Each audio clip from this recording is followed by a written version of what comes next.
Authorities in Mexico detained 34 vigilantes who formed part of a self-defense group that allegedly kidnapped police officers and seized police equipment earlier this week in the western state of Michoacan.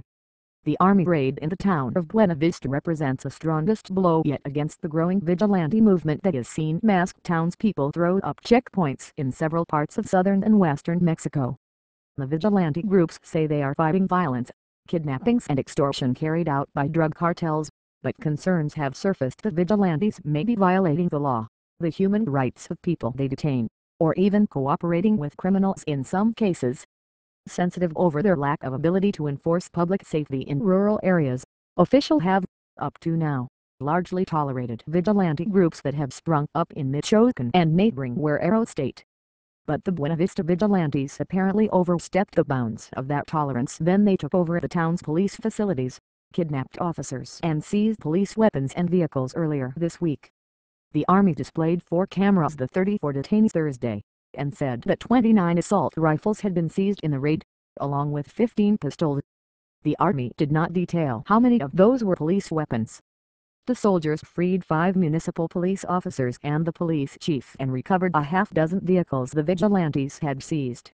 Some of the detainees wore printed t-shirts with the legend "Community Police," and some shouted to journalists, "We are community police." There is a semi-official, semi-recognized community police system in some parts of Mexico, where heavily Indian communities mete out forms of traditional justice, but the self-defense groups are not part of it. The vigilantes seized local police officers after accusing them of supporting one of the drug cartels that have been engaging in turf battles in the area. The Michoacan-based Knights Templar cartel is fighting the Jalisco New Generation gang in the area. However, charges of drug cartel alliances have flown both ways.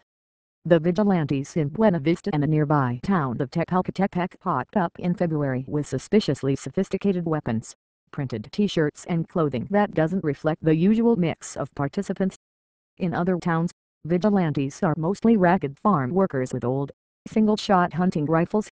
A professionally printed banner, of the kind often used by the Knights Templar, was hung by the roadside last week accusing the Buena Vista vigilantes of being criminals working for a drug gang. There was no immediate information on whether the 34 detained vigilantes had been formally charged. They could face weapons possession, kidnapping and other charges. The mayor of Buena Vista, Luis Torres, told the Milenio television news channel that the vigilantes were people who are from the town. "I respect them. I respect their ideas but not their way of acting." He said he hoped soldiers and federal forces would take over security in the town. Questions have abounded about whether some of the self-defense groups are simply attempts by rural political groups to call attention to the poverty and lawlessness of their regions, in hopes of attracting more government funds.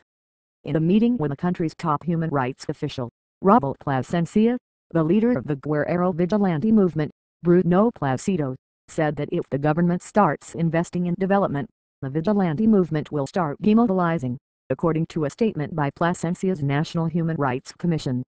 Plasencia, who has expressed reservations about the vigilante movement in the past, turned his fire on authorities Thursday, saying that there is no justification for the government to neglect its duty to ensure public safety.